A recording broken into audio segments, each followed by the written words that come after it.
नमस्कार, आप सभी का the world sky weather YouTube channel पर हार्दिक स्वागत है। अगले 10 दिनों के दौरान देश भर में कैसी मौसमी हलचल होने वाली है, उसके बारे में इस वीडियो में जानकारी दी जाएगी, जिसमें सभी टॉपिक्स इंक्लूड कर दिए जाएंगे, जैसे कि बंगाल की खाड़ी में काफ़ी लंबे समय के बाद जो सिस्टम बनने वाला है, उसकी वजह से दक्षिण, मध्य, पूर्वी और उत्तर भारत के क्षेत्रों में किस प्रकार बारिश की गतिविधियों में बढ़ोतरी अप्रैल के शुरुआती पखवाड़े में देखने को मिलेगी। इसके अलावा उत्तर पश्चिम भारत के क्षेत्रों पर जो वेस्टर्न डिस्टर्बेंस अगले 10 से 15 दिनों के दौरान आने वाले हैं, उनका असर उत्तर और मध्य भारत के क्षेत्रों में किस प्रकार देखने को मिल सकता है, कहां कहां ओलावृष्टि व तेज हवाएं चलने के चांसेस हैं। इसके अलावा न्यूनतम और अधिकतम तापमान अगले 10 दिनों के दौरान देश भर में कैसे रहेंगे, वहीं हवाएं अगले 10 दिनों के दौरान देश भर में कितनी तेज चलेंगी, उसके लिए भी एक अलग से मैप के द्वारा जानकारी इस वीडियो में दी जाएगी। तो आप सभी इस वीडियो को पूरा जरूर देखिएगा, और अगर आपको यह जानकारी अच्छी लगे तो इस चैनल को सब्सक्राइब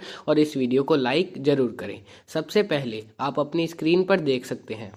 यह मैप है 27 मार्च से 5 अप्रैल के मौसम पूर्वानुमान के लिए। तो बंगाल की खाड़ी के सिस्टम की बात सबसे पहले करें तो बंगाल की खाड़ी में एक चक्रवाती हवाओं का क्षेत्र थाईलैंड के आसपास के क्षेत्रों से लगभग 3 अप्रैल के आसपास दक्षिण पूर्वी भागों की तरफ से प्रवेश करता हुआ देखा जाएगा, जो कि लगभग 4 से 8 अप्रैल के मध्य के समय में मजबूत होकर एक लो प्रेशर एरिया का रूप ले सकता है। और अगर यह लो प्रेशर एरिया का रूप लेता है तो इसके दो ट्रैक अभी के अनुसार दिखाई दे रहे हैं, जिसमें पहला ट्रैक इसका आंध्र प्रदेश के उत्तरी भागों और ओडिशा के दक्षिणी भागों की तरफ दिखाई दे रहा है, और दूसरा ट्रैक तमिलनाडु के क्षेत्रों की तरफ हो सकता है। अभी फिलहाल यह लेटेस्ट ट्रैक इस सिस्टम को लेकर है। इसके अलावा अब वेस्टर्न डिस्टर्बेंस की लेकर बात कर लेते हैं, तो एक पश्चिमी विक्षोभ अगले 24 घंटों के दौरान उत्तर पश्चिम भारत के क्षेत्रों को प्रभावित करेगा, जिसकी वजह से जम्मू कश्मीर, हिमाचल प्रदेश के विभिन्न भागों में बारिश की गतिविधियां दर्ज होगी।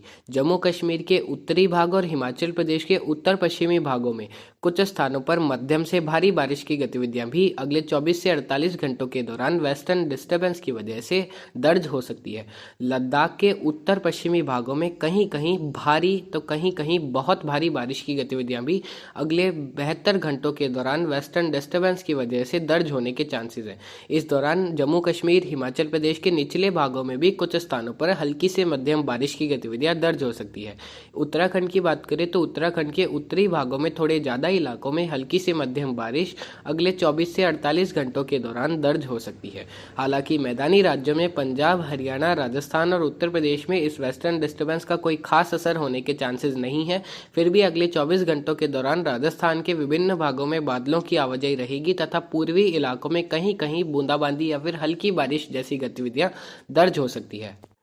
उत्तर पूर्वी भारत के अरुणाचल प्रदेश और असम के उत्तर पूर्वी क्षेत्रों में भी इस वेस्टर्न डिस्टर्बेंस की वजह से 28 से 30 मार्च के मध्य के समय में हल्की से मध्यम बारिश की गतिविधियां दर्ज होगी। इस दौरान अरुणाचल प्रदेश के कुछ इलाकों में भारी बारिश भी हो सकती है। तो कुछ इस प्रकार वेस्टर्न डिस्टर्बेंस का असर उत्तर, मध्य और उत्तर पूर्वी भारत के क्षेत्रों में देखने को मिलेगा। अब बारिश की गतिविधियों की बात करें तो आप जो मैप में देख रहे हैं, मध्य प्रदेश, पूर्वी राजस्थान, गुजरात, उत्तर प्रदेश के दक्षिणी भाग और महाराष्ट्र समेत पूर्वी और दक्षिण भारत के विभिन्न राज्यों में बारिश की गतिविधियां दिखाई जा रही है। यह बारिश की गतिविधियां अप्रैल के प्रथम सप्ताह में होने के चांसेस हैं। जैसे ही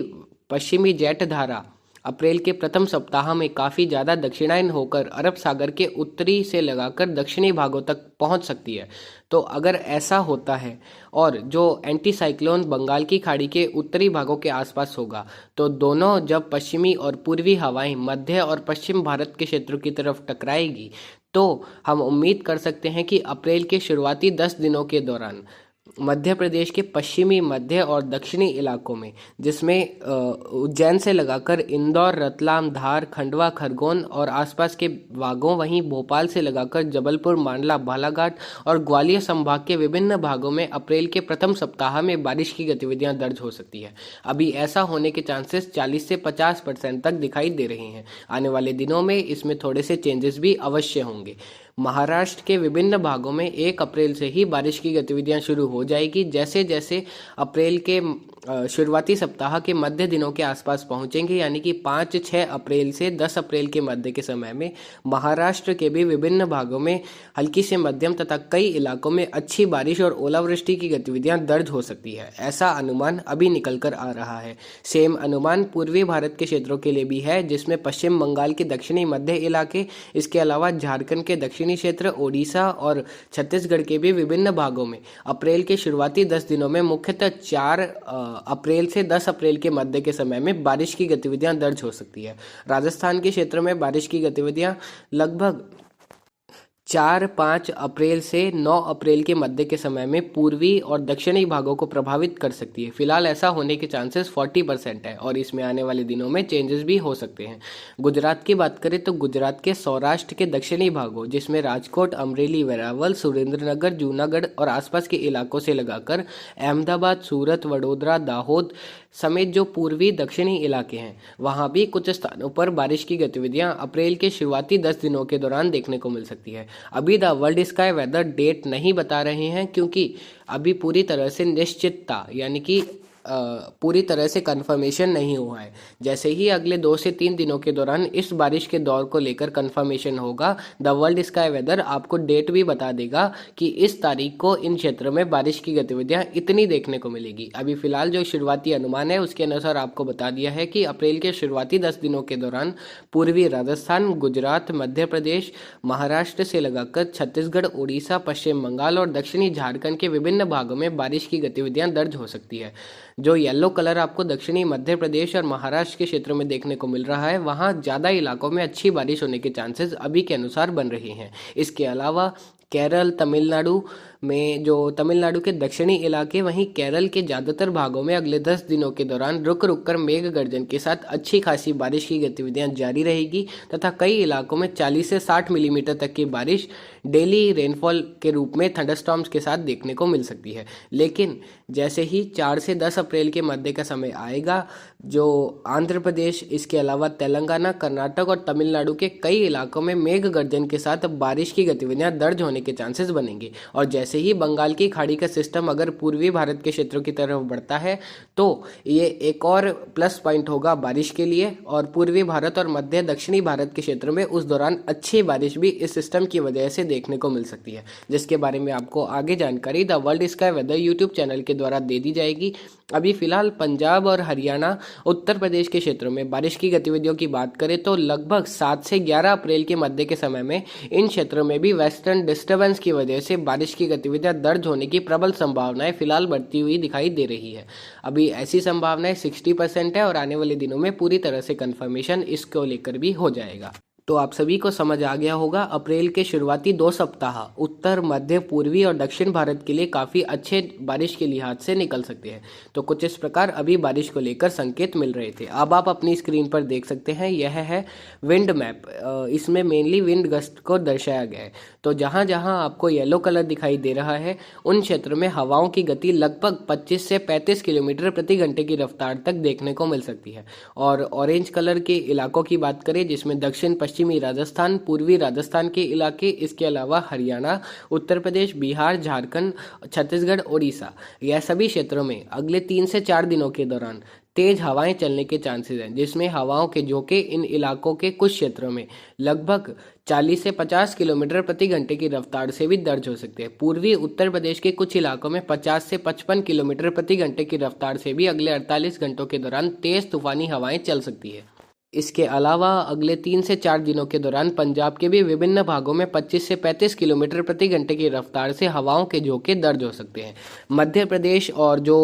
बिहार के दक्षिणी इलाके, इसके अलावा राजस्थान के दक्षिण पूर्वी इलाके, गुजरात और महाराष्ट्र के क्षेत्रों में जो कुछ रेड कलर दिखाया जा रहा है, उन क्षेत्रों में रेड कलर जब बारिश की गतिविधियां होगी तब जो हवाएं चलेगी उसकी वजह से दिखाया जा रहा है। अगर जो फोरकास्ट निकल कर आ रहा है उसके अनुसार ही उन क्षेत्रों में बारिश की गतिविधियां होती है तो हवाओं के झोंके अप्रैल के शुरुआती 10 दिनों के दौरान मध्य प्रदेश के दक्षिणी इलाके, इसके अलावा महाराष्ट्र के उत्तरी क्षेत्र और दक्षिण पूर्वी राजस्थान में 50 से 70 किलोमीटर प्रति घंटे की रफ्तार तक दर्ज हो सकते हैं। मध्य प्रदेश में तो 60 से 70 किलोमीटर प्रति घंटे की रफ्तार से तूफानी आंधी आने के भी चांसेस अभी के अनुसार दिखाई दे रहे हैं, जिसकी वजह से वहाँ अभी के अनुसार ही ऑरेंज अलर्ट जारी कर दिया जाता है। और जो चाइना के क्षेत्रों की तरफ आपको ब्लू कलर दिखाया जा रहा है, वह लगभग 90 से 110 किलोमीटर प्रति घंटे की रफ्तार से हवाओं के झोंके को दर्शाता है। तो कुछ इस प्रकार हवाएं चलने के चांसेस अगले 10 दिनों के दौरान देश में रहेंगे। केरल, तमिलनाडु, कर्नाटक, आंध्र प्रदेश के